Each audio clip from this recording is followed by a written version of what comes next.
یہ ہے اجازی افیشل، یہاں آپ کو حمد و نعت اور تقاری دیکھنے کو ملے گی کہ جب محبت آتی ہے اہل محبت کی صحبت سے، اور جب محبت آ جائے گی پھر تو منشأ محبوب، اس میں موقت غیر موقت کی بات نہیں رہتی، منشأ محبوب۔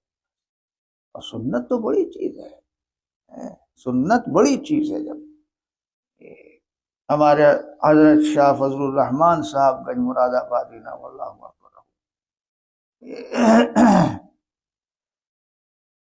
نقشبندی سلسلہ تھا حضرت کا، اور سارا سلوک سنت اور اتباع سنت سے طے کرا دیتے،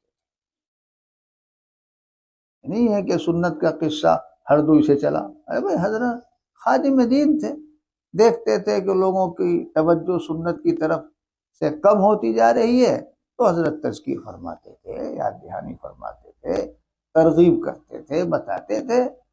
سنت کا معاملہ تو مدینہ طیبہ سے چلا ہے، زادہ اللہ شرفا و کرامہ، اور ہمارے تمام اکابر ایک ایک سنت کا بڑا دھیان و خیال رکھتے تھے۔ میں نے پڑھا حضرت شاہ فضل الرحمان گنج مراد آبادی نور اللہ، اتنا اہتمام تھا کہ حضرت دور ہیں اور دیکھا کہ کوئی سب مسجد کی طرف جا رہے ہیں، اور حضرت کی نظر پڑی کہ بایاں پیر گویا مسجد میں داخل کرنے کو ہیں، وہیں سے حضرت زور سے بولے، حالانکہ زور سے بولنا بظاہر وقار کے خلاف ہے، تو جو زیادہ باوقار ہوگا تو وہ نہیں کہے گا، وہ نہیں کرے گا۔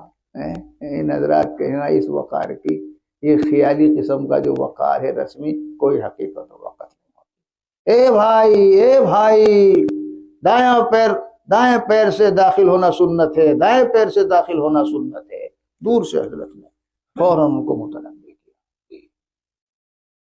موقت و غیر موقت کی بحث میں پڑ رہا ہے، اور پھر دنیا میں ہم دنیاوی لحاظ سے ہم پوچھ رہے ہیں اگر کہ مرغ کھانا موقت ہے غیر موقت ہے، اور یہ بریانی یہ موقت ہے غیر موقت ہے، اور یہ جو تم کپڑے پہنتے ہو اور اس پہ کلپ لگاتے ہو، اور کلپ میں کلف تکلف اور کڑکڑے شاہ بنے رہتے ہو، یہ موقت ہے کہ غیر موقت ہے؟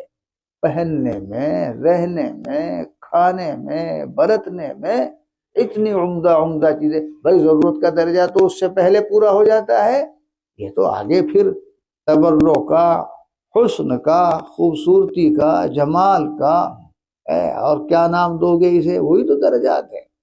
تو اے کہ تو دنیا میں اتنا چست ہے، دین میں آخر تو پھر کیوں سست ہے؟ یہ تو جو کسی کو کرنا نہیں ہوتا، اب یہ مولوی گفتگو شروع کر دے گا، ورنہ جب یہ پتہ چل جائے کہ سنت ہے تو بس اتنی ہی بات عمل کے لیے کافی ہے۔ یہ رغبت ہوتی ہے ان حضرات کی معیت اور صحبت۔